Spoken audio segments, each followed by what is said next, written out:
नमस्कार, श्री स्वामी समर्थ सगळ्यांना. मी पूजा शिंदे आपल्या मराठी हाऊस क्वीन या यूट्यूब चॅनलवरती तुमचं सर्वांचं खूप खूप मनापासून स्वागत करते. तर कालचा व्हिडिओ मी जिथं एंड केला होता तिथूनच सुरुवात करते. मी तुम्हाला सांगितलं होतं का व्हिडिओच्या सुरुवातीलाच मी तुम्हाला दाखवणार आहे की उंबरठा पट्टी कालची कलर कॉम्बिनेशन कसं केलेलं आहे. तर तुम्ही बघू शकता ही आपली 46 इंचाची उंबरठा पट्टी तयार झालेली आहे. तर कलर कॉम्बिनेशन तुम्ही एकदा बघून घ्या आणि खूप छान वाटते कलर कॉम्बिनेशन. मला पर्सनली स्वतःला खूप आवडलेलं आहे. तर आज आपण दुसरी उंबरठा पट्टी बघणार आहोत. तर हे आपण ॲज अ तोरणसुद्धा वापरू शकतो. ठीक आहे.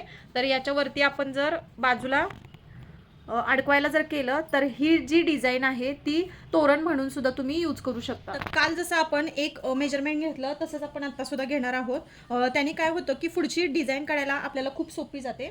तर आपल्याला जो पोर्शन काढायचा आहे हाफ सर्कल काढायचा आहे 7.5 इंचाच्या निम्म, साधारण आपल्याला 3.5 इंच आणि पुढं 2 mm आपण मेजरमेंट घेणार आहोत. 3.5 इंच आणि 2 mmचं मेजरमेंट घेणार आहोत. तर हे छोटं पेज होतं माझ्याकडं, ते मी घेतलेलं आहे. तर याचा आपण असं मध्य काढून घेऊया. ठीक आहे. आणि त्या मध्यातून आपल्याला सगळ्यात खालच्या बाजूला कर्कटक धरायचा आहे, कारण आपल्याला हाफ सर्कल काढायचा आहे. ठीक आहे. तर हे बघा,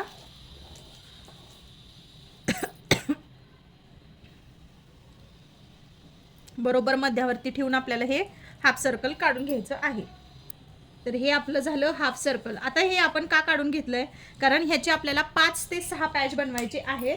46 इंचामध्ये हे बसणार आहे 7.5 इंचाचं एक. ठीक आहे. तर असे आपल्याला 6 बसवायचे आहेत. तर या ठिकाणी मी नॉन वोव्हनचा बेस वापरते. तर तो मी कट करून घेतलाय साधारण 46 इंचाचा. जो हाफ सर्कल आहे तो बघा बरोबर 7.5 इंचाचा आपल्याला झालेला आहे. 7.5 इंच आपल्याला मिळालेला आहे. तो आपल्याला ट्रेस करायचा आहे. ट्रेस करताना तुम्ही जर खालचा बेस रेक्झिनचा वापरत असाल तर आधी रेक्झिन ठेवायचं, त्याच्यावरती कार्बन ठेवायचा या साईडचा, आणि आपला जो ट्रेसिंगचा पेपर आहे तो ठेवायचा आहे, ज्याच्यावरती डिझाईन आहे ती ठेवायची आहे. तर बघा, मी एक तुम्हाला करून दाखवते, 2 तुम्हाला करून दाखवते. बरोबर आपली डिझाईन इथे ठेवायची आहे. या पद्धतीने डिझाईन ठेवून आपल्याला व्यवस्थित ट्रेस करायची आहे, कारण आपण मेजरमेंट जसं घेतलेलं आहे तसं पूर्ण व्यवस्थित आपल्याला त्या पेजवरती बसवायचं. तर आपल्याला ट्रेस करताना ते व्यवस्थितच ट्रेस करायचं आहे, नाहीतर त्या डिझाईनचा काही उपयोग होणार नाही. तुमचं ट्रेसिंगचा पेपर जर डिझाईनचा पेपर सरकत असेल तर सेलो टेप लावायचा आणि सेलो टेप लावून तुम्ही ते ट्रेस करू शकता, म्हणजे जेणेकरून ते आपला डिझाईन हलणार नाही. हा एक पोर्शन आपला झालेला आहे आणि अजून एक दाखवते आणि बाकीचे मी काढून घेते. तर दुसरा पण आपण पोर्शन बरोबर असा ठेवायचा आहे, खालच्या बाजूला स्ट्रेट आला पाहिजे, खालून सुद्धा व्यवस्थित. 2 हाफ सर्कलमध्ये साधारण 1 mmचा फरक ठेवायचा आहे. वुलन लावताना मी सांगितल्याप्रमाणे वुलन लावताना एकावर एक आपली डिझाईन जाऊ नये यासाठी 1 mmचा तरी पोर्शन आपल्याला 1 mmचा तरी त्याच्यामध्ये मार्जिन आपल्याला ठेवायचं आहे. तर ते मी बाकीचे सुद्धा त्याच पद्धतीने ट्रेस करून घेते. या दोन्ही पोर्शनमध्ये दोन्ही हाफ सर्कलमध्ये कितीचं डिस्टन्स आहे ते मोजायचं आहे आपल्याला. 5 इंचाचा जो डिस्टन्स आहे तिथे आपल्याला एक पॅच तयार करायचा आहे. ठीक आहे.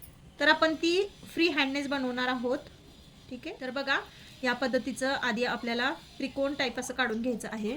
इथं एक असा सर्कल आपल्याला हवा आहे, बरोबर मधोमध एक सर्कल हवा आहे असा, आणि त्याच्याच आपल्याला दुसऱ्या बाजूला या पद्धतीने सर्कल काढायचा आहे. एक पॅच तुम्ही फ्री हँडने काढला ना हा, तर त्याच मापाने तुम्ही ना पूर्ण डिझाईन अशी ट्रेस करू शकता. तर ह्याच्यामध्ये तुम्हाला ना काय म्हणजे मेजरमेंट घ्यायची काही गरज नाही आहे. तर बघा, साधारण अशा पद्धतीनं हा पॅच तयार झालेला आहे.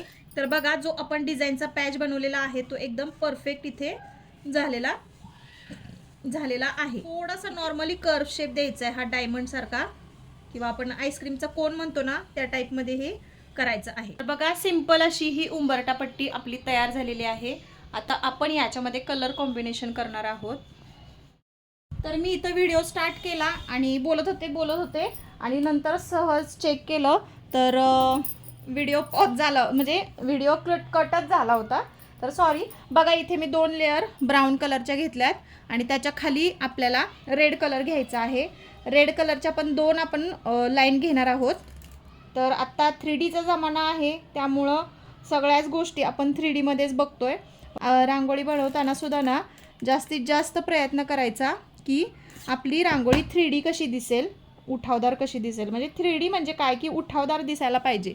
जर एकाच कलरनी तुम्ही केलं किंवा मल्टिपल कलर यूज केले, तुम्ही ग्रीनचा शेड दिला तर ते छान दिसणार नाही. तर शेडिंग करताना ना जास्तीत जास्त प्रयत्न करायचा की एकाच शेडमधले आपल्याला कलर्स वापरायचे आहेत. म्हणजे आता ब्राऊन वापरलाय ना आपण, तर ब्राऊनच्या शेडमध्ये कुठले कुठले कलर आपल्याला येत आहेत तेच कलर आपण यूज करायचे. म्हणजे आपली रांगोळी 3D दिसते. म्हणजे जवळजवळ प्रत्येक व्हिडिओमध्ये ना मी तुम्हाला सांगत असते की आपली रांगोळी 3D दिसण्यासाठी, आपली रांगोळी उठावदार दिसण्यासाठी शेडिंगचा वापर करा. कॉन्ट्रास्ट वापरू नका. कॉन्ट्रास्ट वापरलं तर कस्टमरला विचारूनच वापरा. कारण मग काय होतं की आपली जी रांगोळी आहे ना अशी बटबटीत दिसते, म्हणजे एकसारखी वाटत नाही ती. तर बघा, असं बघूनच तुम्हाला असं वाटलं असेल की वाव किती छान वाटतंय, पण बघा किती सिम्पल आहे हे करायला. तर बघा म्हणजे मी करत होते त्यामुळे मला कळत नव्हतं, पण मी आत्ता व्हिडिओमध्ये बघितलं तर इतकं सुंदर दिसतंय ना, ते मस्त वाटतं एकदम. तर असंच आपल्याला हे बाकीचे पॅच तयार करून घ्यायचे. इथं आता ह्याला अनुसरूनच आपल्याला कलर द्यायचा आहे. तर ह्याला आपण ग्रीन वगैरे वापरू शकतो. ग्रीन तर आपण काय करूया, लेआउट जी आहे ना याची ती डार्कच ठेवूया आणि आतला पोर्शन जो आहे तो ह्याला कॉन्ट्रास्ट जाईल असा करायचा आहे. तर बघा, आपण ह्याच्या सगळ्या लेआउट ज्या आहेत त्या आधी करून घेऊयात.